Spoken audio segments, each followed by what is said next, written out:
아멘. 오늘 수요예배 오신 성도님들 환영하고 축복합니다. 오늘 제20대 대통령 선거일인데 다들 투표를 하셨죠? 저는 설교 준비하느라고 미리 사전 투표를 했습니다. 본문으로 들어가기 전에 오늘은 수요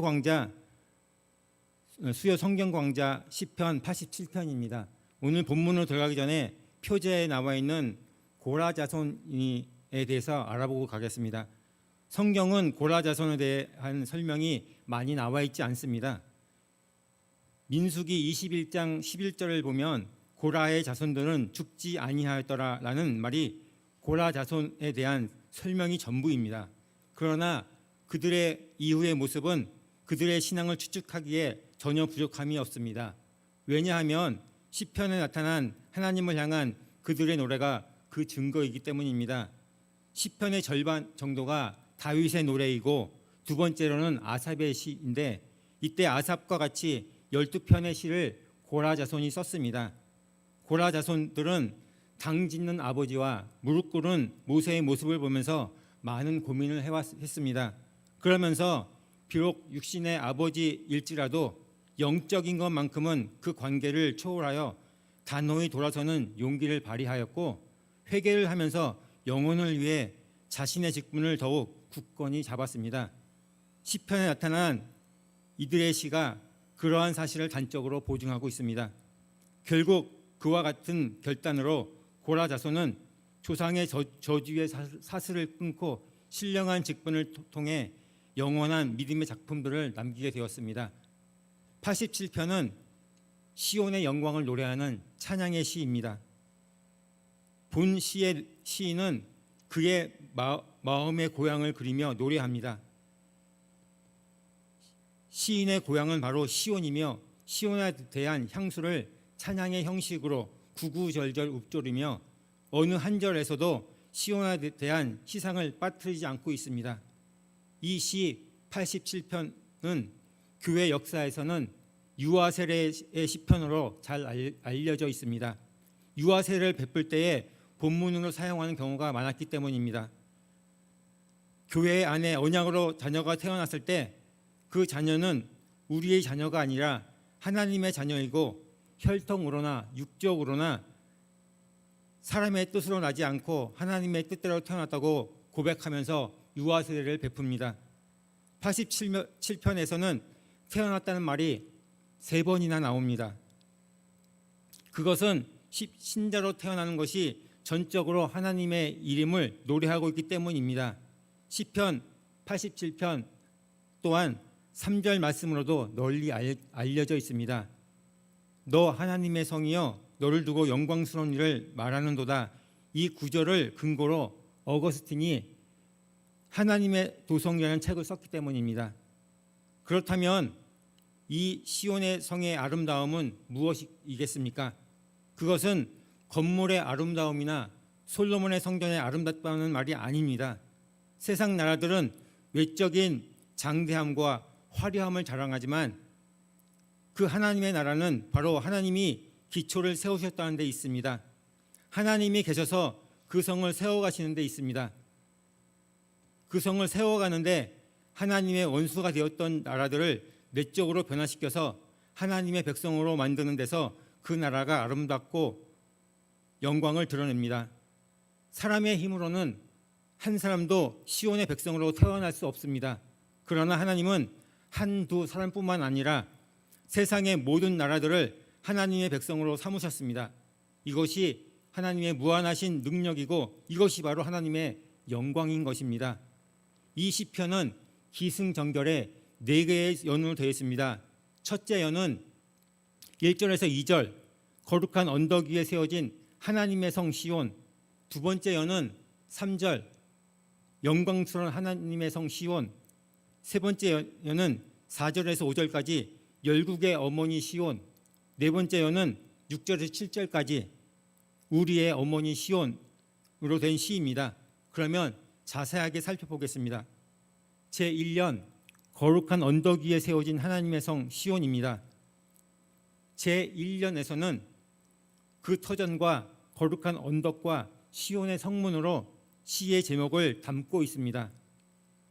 1절을 보면 거룩한 산 위에 하나님께서 기초를 세우셨다라고 했습니다. 시인은 주제를 첫 줄에서 한마디로 압축하고 있습니다. 시온산은 거룩한 산으로서 하나님께서 거하시는 산입니다. 건물이나 성벽은 기초가 중요합니다. 그래서 찬송가 204장에 주의 말씀 듣고 준행하는 자는 에서 찬양하듯이 모래 위에 터닫고 집을 지음 같아 비가 오고 물나며 바람 부딪힐 때 모래 위에 세운 집 크게 무너지네. 반석 위에 터닫고 집을 지음 같아 비가 오고 물나며 바람 부딪혀도 반석 위에 세운 집 무너지지 않네 라고 찬양합니다. 모래 위에 기초를 놓으면 그 집은 금방 무너집니다. 그렇지만 반석 위에 세운 집은 홍수가 나도 든든하게 하다는 겁니다. 더군다나 산 위에 기초를 놓은 집은 놓은 성은 매우 견고합니다. 거룩한 산 위에 기초를 놓은 성은 세상에서 가장 굳건할 것입니다. 아무도 그 성을 공략할 수 없습니다. 이 시온산은 하나님께서 그의 백성과 교제를 나누기 위해서 택하신 거룩한 산입니다. 이 거룩한 산에는 죄인은 들어갈 수 없습니다.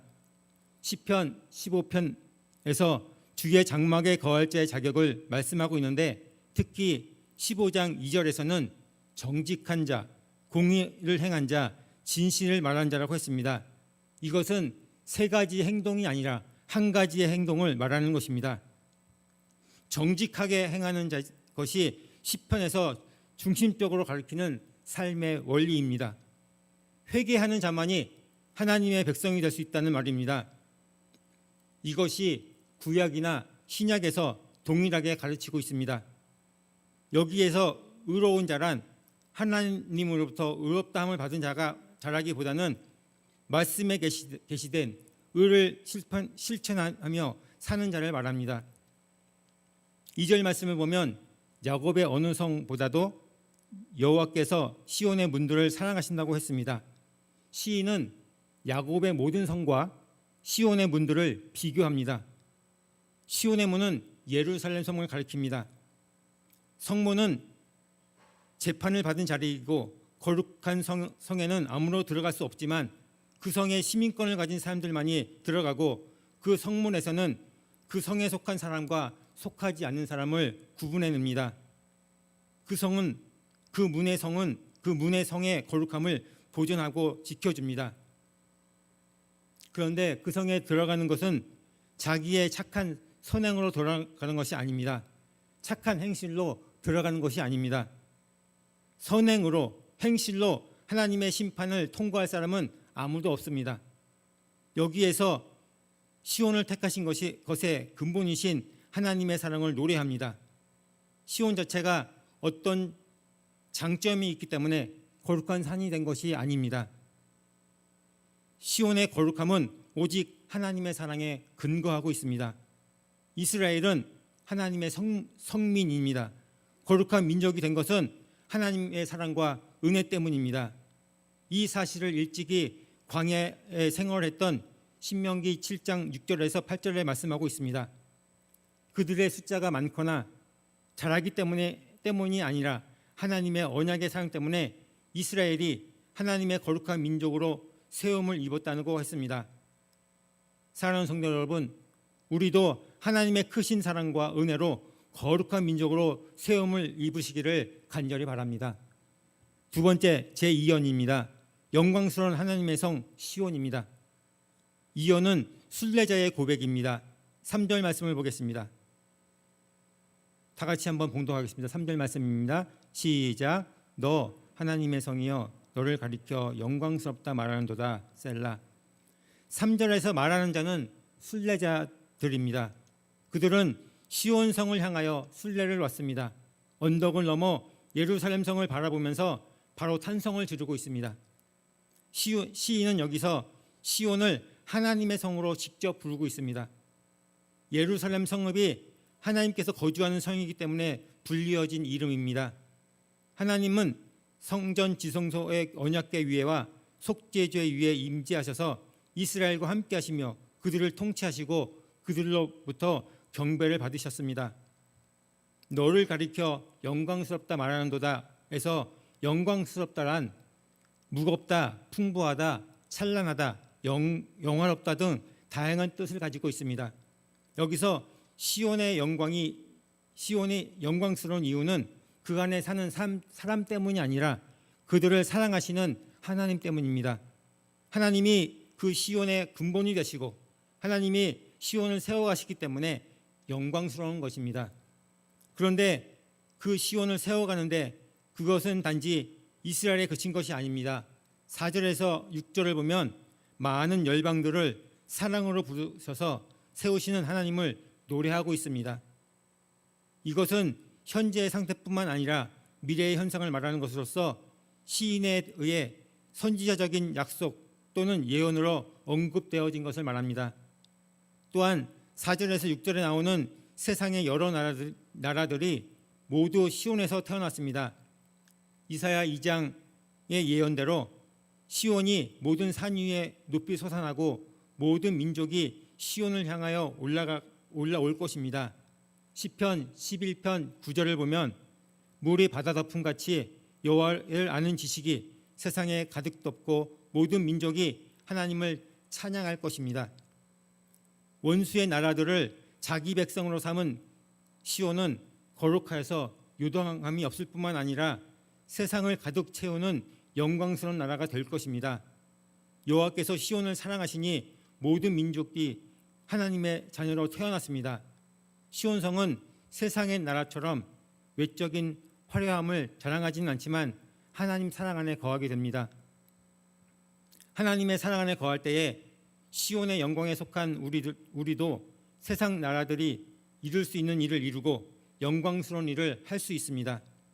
세상 나라들을 구원하는 일은 하나님의 일이고 하나님의 사랑 안에 거하는 신실한 교회가 감당할 수 있는 일입니다. 하나님의 사랑 안에 거하는 교회를 사용하셔서 하나님께서는 세상 나라들을 굴복시키고 그들을 구원하시는 놀라운 일을 행하십니다. 이것이 세상의 외적인 영광과 구별되는 교회의 신령한 영광인 것입니다. 이와 같이 시인은 예수 그리스도의 구속으로 이루어지는 많은 열방들이 하나님 나라에 들어오는 시온의 종말론적인 영광에 대해 예언적인 노래를 하고 있습니다.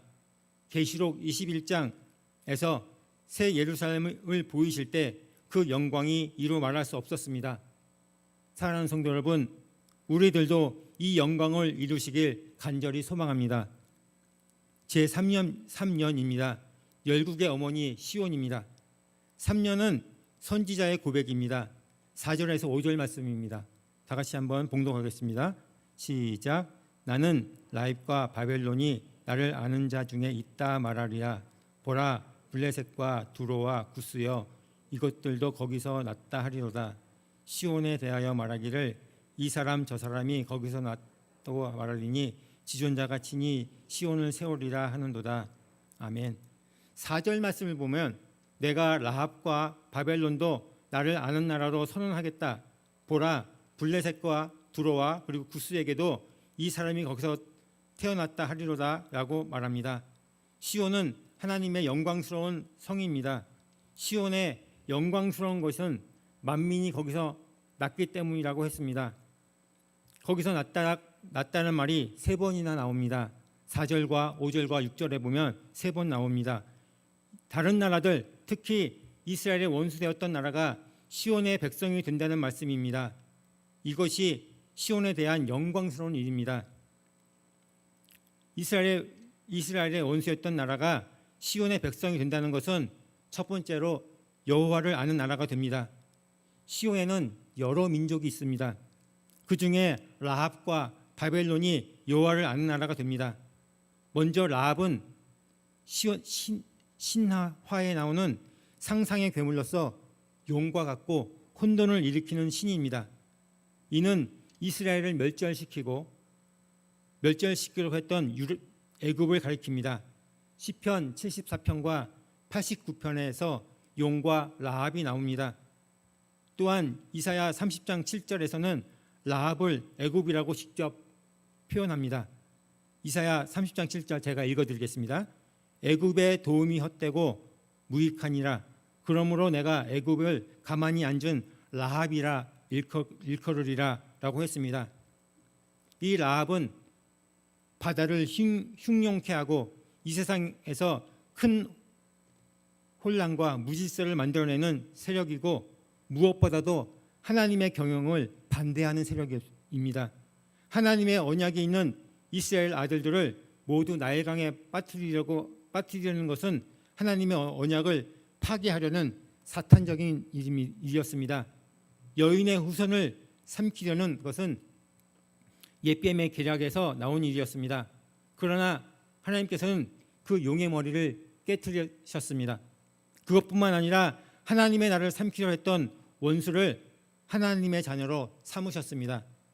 이것이 하나님의 무한한 사랑의 능력입니다. 여호와가 아는 나라 그 다음으로는 바벨론입니다.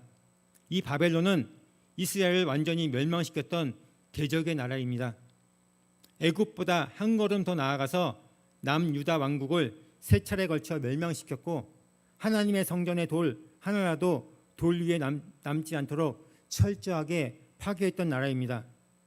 그러나 저들을 하나님의 사랑으로 하나님의 백성으로 삼으셨습니다. 이것이 하나님의 능력이고 시온의 영광인 것입니다. 하나님께서는 원수의 나라를 멸망시키기만 하신 것이 아니라 그 나라를 순하게 만들어서 하나님의 백성으로 삼으셨습니다. 하나님께서 그들로 하여금 하나님을 아는 백성 가운데 있게 하겠다고 선언하시니 그대로 되었습니다. 시인은 하나님의 자녀로 태어난 애굽과 바벨론이 모두 여호와를 아는 나라 사람 중에 있다라고 말했습니다. 여기서 안다라는 말은 언약의 사랑을 나눈다는 말입니다.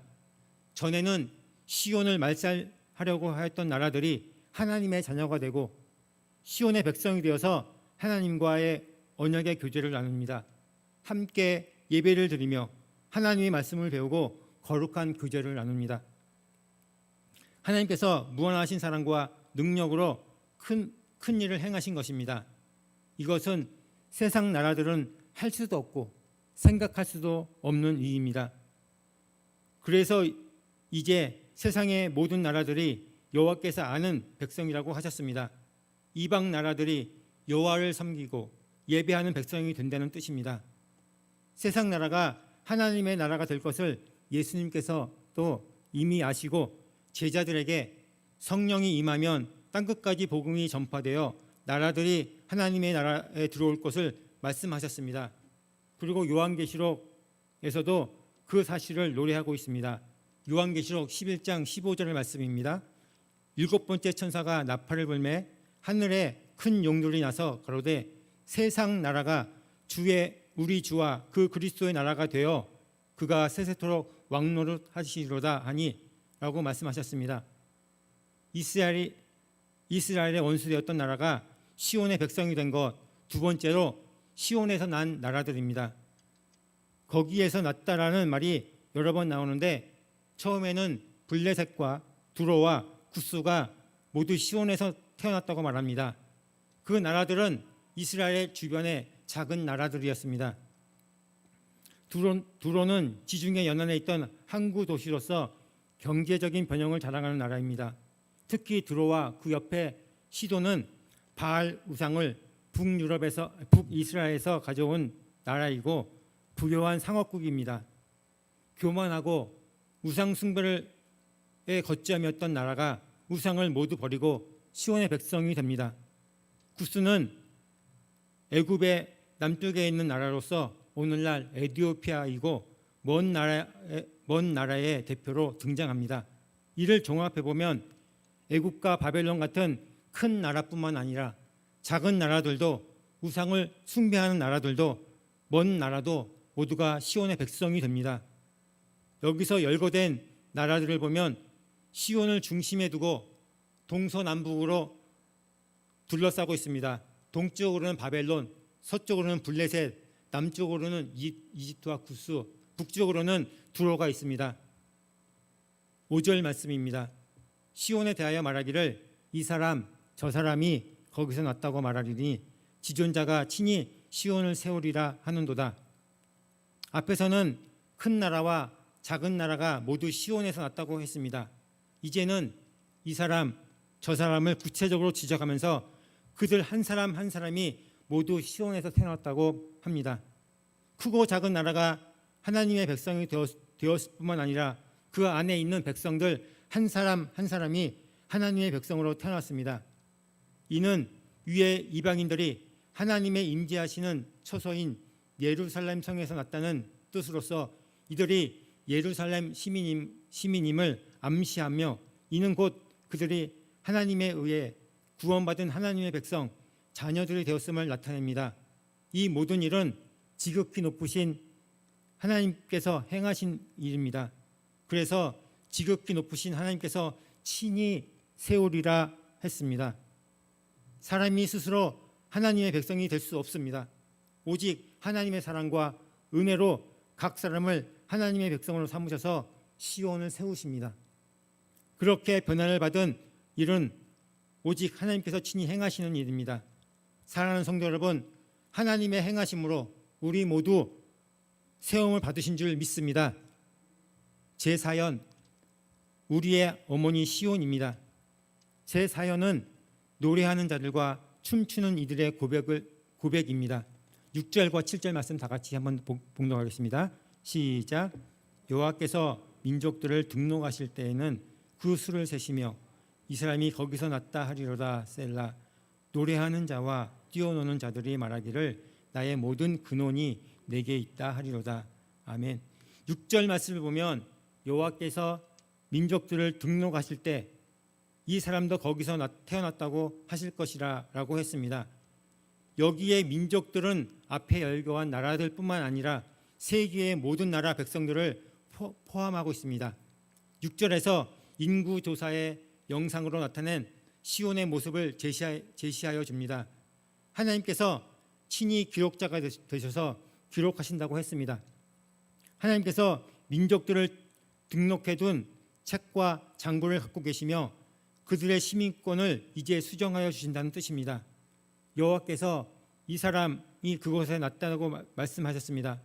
이 사람은 분명히 이방인인데 그가 시온에서 태어났다고 기재하는 것은 시민권을 공적으로 확정을 하는 것을 말합니다. 또한 7절 말씀을 보면 노래하는 이들도 춤추는 이들도 말하리라. 나의 근원은 모두 내게 있다라고 했습니다. 시인은 이제 결론을 내리면서 서론에서처럼 갑작스럽게 마무리를 합니다. 여기에 노래하는 자와 춤추는 자들은 시온산 축제에 참여하는 사람들입니다. 구약시대의 축제에는 늘 노래와 춤이 함께 있었습니다. 또한 근원이라는 말은 두 가지 의미를 가지고 있습니다. 첫째는 뿌리라는 뜻입니다. 모든 나라가 시온에서 태어났기 때문에 자기의 뿌리가 시온에 있다고 고백합니다. 두 번째는 샘이라는 말입니다. 고대 근동 지역에서는 물이 매우 귀하였는데 세상의 모든 나라들이 나의 샘물이 모두 너에게서 흘러나온다고 고백합니다. 오직 시온에서만 생수를 찾겠다는 말입니다. 시온의 백성은 하나님의 보좌에서 흘러나오는 그 복락의 강수로 만족함을 누립니다. 생명을 공급하는 물이 시온에서부터 나온다는 의미입니다. 요한계시록 22장 1절에서 2절 말씀을 보면 또 그가 수정같이 맑은 생명수의 강을 내게 보이리니 하나님과 및 어린 양의 보좌로부터 나와서 길 가운데로 흐르더라. 강 좌우에 생명나무가 있어 12가지 열매를 맺되 달마다 그 열매를 맺고 그 나무 잎사귀들은 만국을 치료하기 위하여 있더라 라고 말씀하고 있습니다. 생수가 보좌로부터 흘러나오는데 그것이 조금씩 졸졸졸 흐르는 것이 아니라 성전에서 흘러내리는 물은 강물처럼 넉넉하고 풍성합니다. 그래서 땅의 모든 민족에게 생명을 충분히 공급합니다.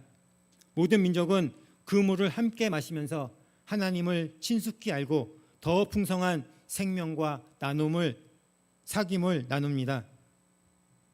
아이를 나눌 수 없는 여인과 같았던 시온은 하나님에 의하여 구원을 받았을 뿐만 아니라 만국의 생명을 주는 나라가 되었습니다. 생수의 강물이 흘러나오는 시온은 만국을 위한 구원의 기관이 된 것입니다. 이제 말씀을 정리합니다. 우리는 말씀이 신실하게 전파되는 교회, 종암제일교회를 통해서 새로운 생명을 얻고 신령한 젖을 마시면서 더욱 장성해야 합니다. 이 시편 87편의 이 노래의 예언이 그리스도의 구속의 완성으로 오순절에 성령님이 강림하시고 사도들이 복음을 전파하고 교회를 설립함으로써 성취되었습니다.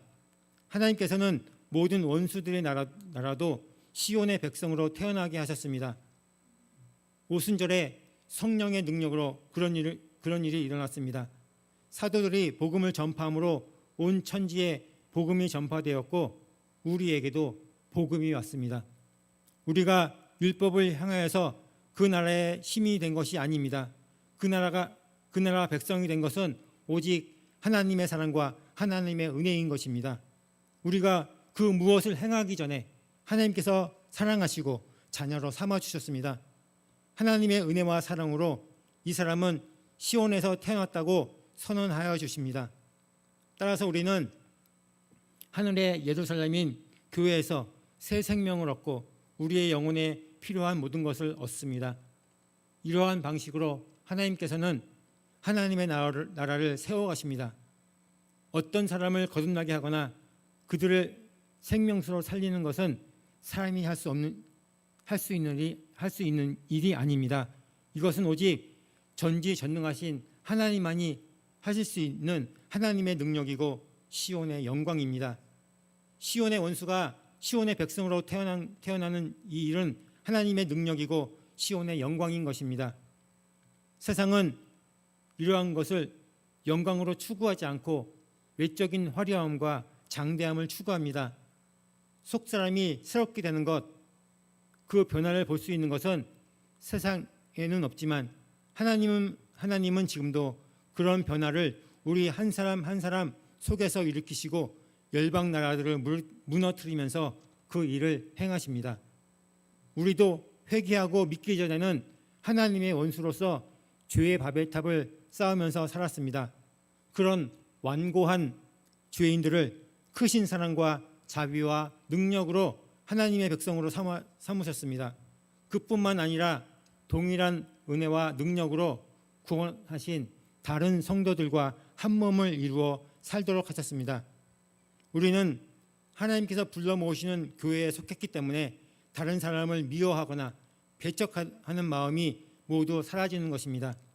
마치 그리스도께서 우리 같은 연약한 자들을 받아서 하나님께 영광을 돌린 것처럼 우리가 서로 받음으로 인해서 하나님께 영광을 돌리는 것입니다.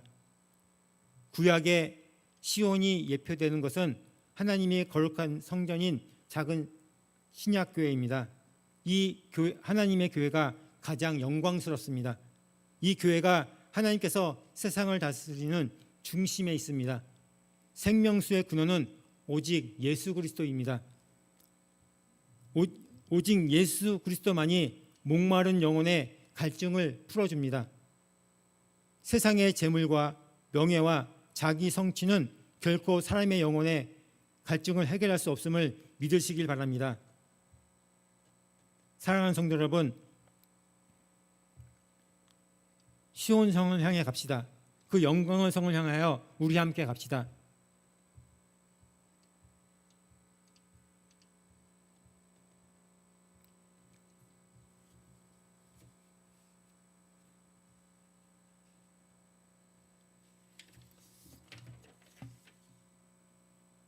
아름답고 하나님께 기다리시는 시온 성을 향해 함께 가시기를 간절히 소망합니다.